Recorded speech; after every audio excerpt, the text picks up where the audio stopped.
आज आपको गुस्सा आया, मुझे थप्पड़ मार देंगी, कल को मुझे गुस्सा आएगा, मैं हथियार चला दूंगा, तब तो फिर हो गया। इस बार वो इमरजेंसी नाम से उनकी एक फिल्म आ रही है। किसी नागरिक को गुस्सा आता है तो कभी किसी जनप्रतिनिधि को थप्पड़ जड़ा या जूते चलाया, वो भी गलत काम है, लेकिन ना तो ये दुर्भाग्यपूर्ण है ही। नमस्कार, मैं प्रेरणा, आप देख रहे हैं द टुडे बिहार।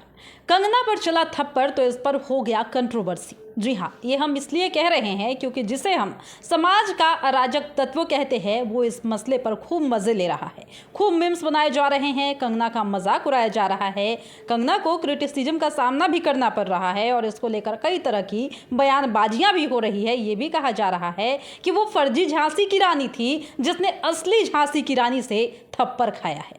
अब सवाल ये है कि जल्द ही कंगना की फिल्म इमरजेंसी रिलीज हो रही है 14 जून को। इसमें उन्होंने इंदिरा गांधी का रोल प्ले किया है। इस पर भी खूब कंट्रोवर्सी हुई थी कि आखिर इस रोल को प्ले करने के लिए कंगना को ही क्यों चुना गया। अब तो कंगना को थप्पड़ जड़ दिया गया है और इसके बाद उन्हें क्रिटिसाइज भी किया जा रहा है। इस पूरे मसले पर बात करने के लिए इस वक्त हम प्रशांत रंजन सर से जुड़ने वाले हैं, जो कि फिल्म अध्येता भी है और साथ ही वरिष्ठ पत्रकार भी हैं। उनसे बातचीत करेंगे कि उनका इस पूरे मसले को लेकर क्या नजरिया है, क्या इसको वास्तव में ग्रेपवाइन के दृष्टिकोण से देखा जाना उचित है।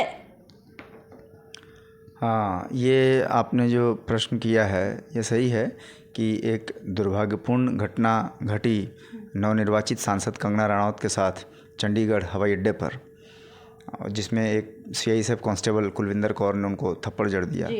और उससे मतलब उस घटना तो ये दुर्भाग्यपूर्ण है ही, उससे भी अधिक दुर्भाग्यपूर्ण और चिंतनीय घटना है कि उसके समर्थन में, यानी कांस्टेबल के समर्थन में एक तरह से सोशल मीडिया पे जिस प्रकार से वन लाइनर्स लिखे गए, मीम्स बनाए गए, वीडियोस बनाए जा रहे हैं, कैंपेन भी चलाया गया, बाकायदा कैंपेन चलाया गया। और आप देखिए कि जो विक्टिम है, यानी इस मामले में विक्टिम कंगना रनौत है, उनके तरफ से जितना बोला जाना चाहिए था उससे अधिक उस कांस्टेबल को सपोर्ट देना, उसके प्रति सिंपैथी जताना कि भाई चूँकि उनकी माँ किसान आंदोलन में बैठी थी और चूँकि उस समय कंगना रनौत ने कहा था कि 100 रुपये लेकर लोग किसान आंदोलन में बैठ रहे हैं, इस बात से उनको गुस्सा आया और उसने ऑन ड्यूटी वर्दी पहने हुए थप्पड़ जड़ दिया एक सांसद को, चुनी हुई सांसद को। तो इससे बड़ी दुर्भाग्यपूर्ण बात इस देश में नहीं हो सकता है। इस लोकतंत्र में आपने देखा है, पहले भी किसी नागरिक को गुस्सा आता है तो कभी किसी जनप्रतिनिधि को थप्पड़ जड़ा या जूते चलाया, वो भी गलत काम है, लेकिन किसी वर्दीधारी व्यक्ति द्वारा जो जिम्मेदार पद पे है उसके द्वारा थप्पड़ मारा जाना, ये सीधे सीधे मैं बताऊं आपको, ये राष्ट्रीय सुरक्षा की दृष्टि से चिंताजनक है, नागरिक सुरक्षा की दृष्टि से चिंताजनक है। और आपने फिल्म की बात की, कंगना इससे पहले कई अच्छी फिल्मों में काम कर चुकी हैं।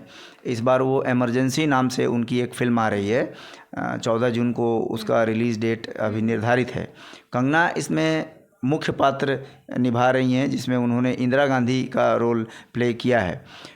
मुख्य पात्र में अभिनेत्री होने के साथ साथ कंगना रनौत इस फिल्म की प्रोड्यूसर भी हैं और डायरेक्टर भी हैं, तो एक बड़ी जिम्मेदारी के साथ वो फिल्म लाना चाह रही हैं। अब इस देश में एक ऐसा वर्ग है जिसको लग रहा है कि उस फिल्म के आने से इंदिरा गांधी की छवि पर कुछ नकारात्मक दिखाया जाएगा, तो ये भी एक रोष उनके प्रति है। सर, एक हम सवाल लेना चाहेंगे, कहीं ये तो नहीं है कि क्योंकि इंदिरा गांधी का जो है रोल प्ले कर रही हैं कंगना और वो बीजेपी को समर्थन देती हैं, तो क्या किसी वजह से ये जो है एक बहाना हो सकता है क्या कि क्योंकि मेरी माँ पर उन्होंने टिप्पणी किया तो मैंने थप्पड़ मारा, या वास्तव में ये एक पॉलिटिकल एजेंडा है कि कंगना रनौत को किसी तरह से थप्पड़ से पिटवाना था किसी तरीके से, ताकि वो जो है इमरजेंसी में जो रोल किए हैं उसका उनको सबक मिल सके? नहीं, देखिए, इसमें जो कंगना रनौत ने किसान आंदोलन के बारे में टिप्पणी की थी वो एक सामान्य टिप्पणी थी और वो किसी एक व्यक्ति को टारगेट करके नहीं किया गया था, लेकिन यहाँ एक व्यक्ति को टारगेट करके थप्पड़ मारा गया।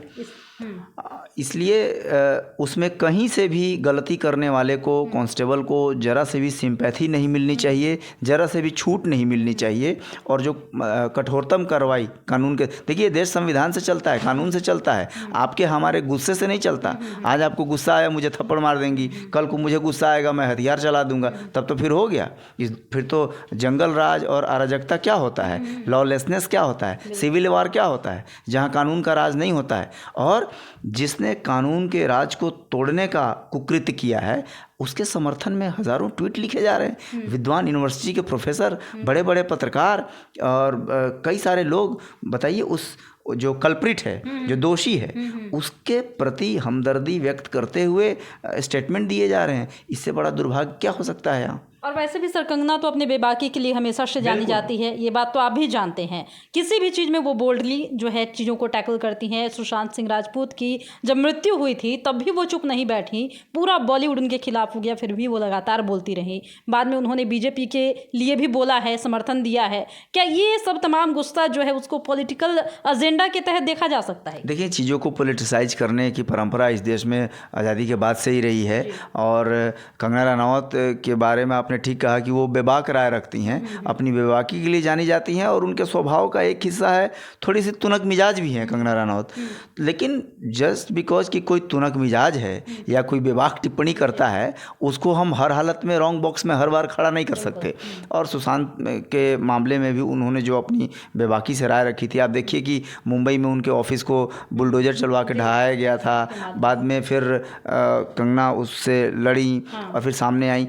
देखिए, हर कोई कलाकार है, कोई भी व्यक्ति है, उसकी एक अपनी राय होती है, उसका एक अपना पॉलिटिकल इंक्लिनेशन होता है। लेकिन केवल कोई आपसे अलग मत रखता है राजनीतिक रूप से, सिर्फ इसलिए उसको हर हालत में, हर परिस्थिति में रॉन्ग बॉक्स में खड़ा करना, मुझे नहीं लगता कि ये उचित है और एक सभ्य समाज की ये निशानी है। तो ये जो हुआ है इसका कड़ा रूप से विरोध होना चाहिए। विरोध क्या है, तो जो गलती करने वाले को सज़ा मिलनी चाहिए, बाकायदा सज़ा मिलनी चाहिए। क्योंकि देखिए प्रेरणा, ये सामान्य घटना नहीं है, मैं बार बार बोल रहा हूँ। अगर कोई आम नागरिक, आम सिविलियन, मैं सिविलियन शब्द बोल रहा हूँ, अगर किसी को थप्पड़ जड़ दे तो भी ये आपराधिक कृत्य है। लेकिन अगर कोई सेना की वर्दी पहना हुआ, कोई पुलिस की वर्दी पहना हुआ, कोई अर्धसैनिक बल का वर्दी पहना हुआ व्यक्ति किसी व्यक्ति को, और भी किसको, जो सांसद है, जिसको विशेषाधिकार प्राप्त है, जो जनप्रतिनिधि है, उसको बिना किसी कारण, बिना किसी गलती के, मतलब उस वीडियो में कहीं ऐसा तो नहीं लग रहा है ना कि कंगना रनौत ने बदतमीजी की, किसी नियम को तोड़ा, कहीं कानून व्यवस्था के लिए खतरा उत्पन्न हुई। मतलब आप मन में बिठा ली कि किसी के बयान से आपके अंदर गुस्सा आया और कोई वर्दीधारी व्यक्ति थप्पड़ मार रहा है, ये बहुत ही ये गलत, और कहीं से भी एक डेमोक्रेटिक जहाँ रूल ऑफ लॉ होता है उसकी दृष्टि से ये कतई जस्टिफाई नहीं है, कहीं से भी न्यायोचित नहीं। तो आपने सुना कि किस तरीके से इस वक्त प्रशांत रंजन सर ने बोला है कि रूल ऑफ लॉ के तहत देखा जाए तो ये बिल्कुल गलत है। जिस तरीके से कंगना को गाल पर स्लैप किया गया और उस तस्वीर को जूम करके सोशल मीडिया पर ग्रैब वाइन बनाया गया, अभी भी लगातार ये ग्रैब वाइन बनाया जा रहा है, जारी है, कंट्रोवर्सी चल रही है, इस पर मीम्स बन रहे हैं, क्रिटिसिज्म उन्हें झेलना पड़ रहा है। लेकिन सच बात यह है कि जिस तरीके से हर कुछ को यहाँ पर पॉलिटिकल स्ट्रेटजी में घुलाकर मिलाकर बना दिया जाता है, ये बिल्कुल गलत है। देश के नज़रिए से देखेंगे तो ये खुद में एक बहुत बड़ा मुद्दा है कि आखिरकार ये जो हुआ इसको लेकर लोग सपोर्ट कैसे कर सकते हैं। गलत को गलत ही कहना चाहिए और सही के लिए हमेशा इंसान को खड़ा होने की ज़रूरत है, ना कि उस पर ग्रैब वाइन लेने की ज़रूरत है। फिलहाल इस वक्त की खबर में इतना ही। और भी ऐसी तमाम वीडियो अपडेट्स के लिए बने रहिए हमारे साथ और देखते रहिए हमारे चैनल द टुडे बिहार। धन्यवाद।